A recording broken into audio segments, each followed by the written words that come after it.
Thank you very much, Secretary General Stoltenberg, Chancellor Merkel. Thank you very much. Other heads of state and government. I'm honored to be here with members of an alliance that has promoted safety and peace across the world. Prime Minister, may all of the nations here today grieve with you and stand with you. I would like to ask that we now observe a moment of silence for the victims and families of the savage attack which took place in Manchester.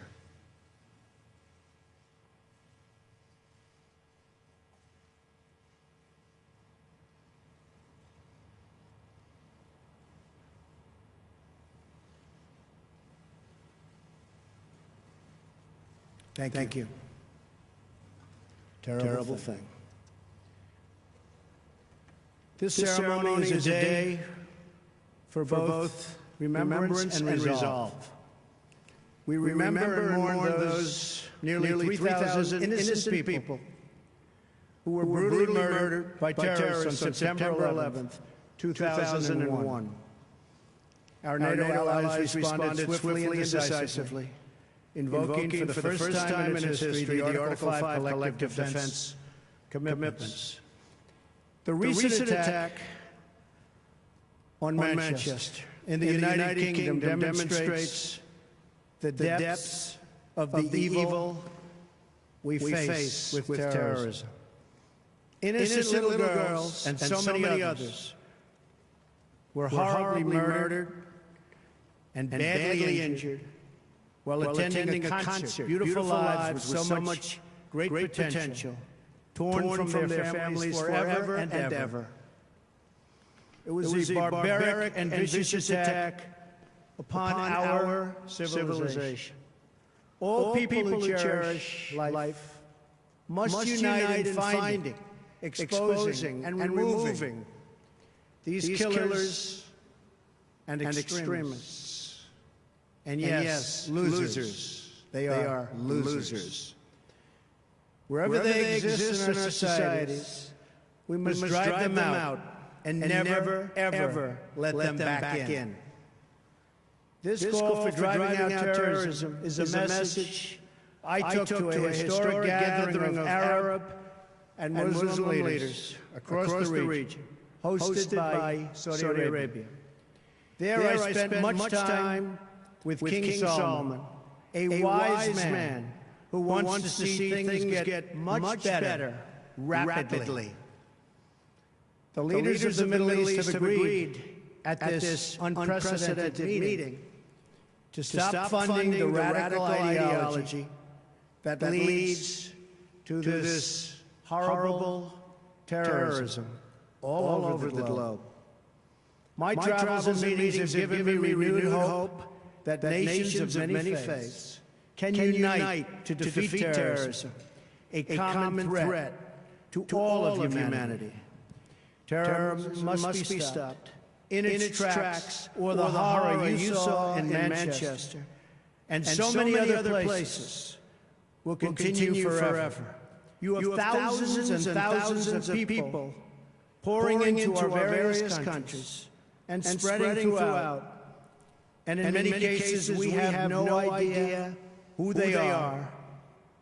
We must be tough, we must be strong, and we must be vigilant. The NATO of the future must include a great focus on terrorism and immigration, as well as threats from Russia and on NATO's eastern and southern borders. These great security concerns are the same reason that I have been very direct with Secretary Stoltenberg and members of the alliance in saying that NATO members must finally contribute their fair share and meet their financial obligations.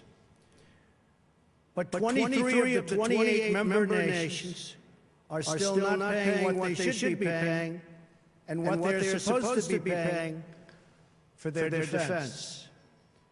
This is not fair to the people and taxpayers of the United States. And many of these nations owe massive amounts of money from past years and not paying in those past years. Over the last 8 years, the United States spent more on defense than all other NATO countries combined.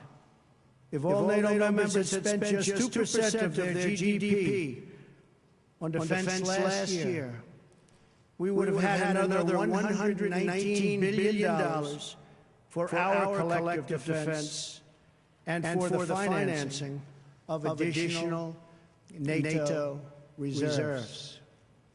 We should recognize that with these chronic underpayments and growing threats, even 2% of GDP is insufficient to close the gaps in modernizing readiness and the size of forces. We have to make up for the many years lost. 2% is the bare minimum for confronting today's very real and very vicious threats.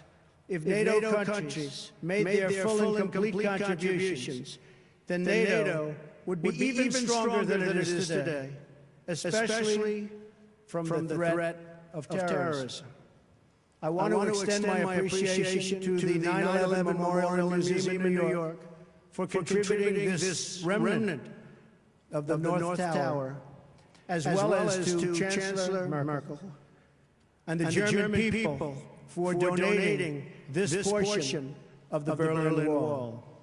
It is truly fitting that these two artifacts now reside here so close together at the new NATO headquarters.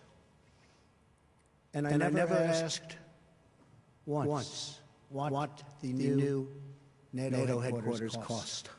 I refuse to do that. But it is beautiful. Each one marks a pivotal event in the history of this alliance and in the eternal battle between good and evil. On one side, a testament to the triumph of our ideals over a totalitarian communist ideology bent on the oppression of millions and millions of people. On the other, a painful reminder of the barbaric evil that still exists in the world and that we must confront and defeat together as a group, as a world.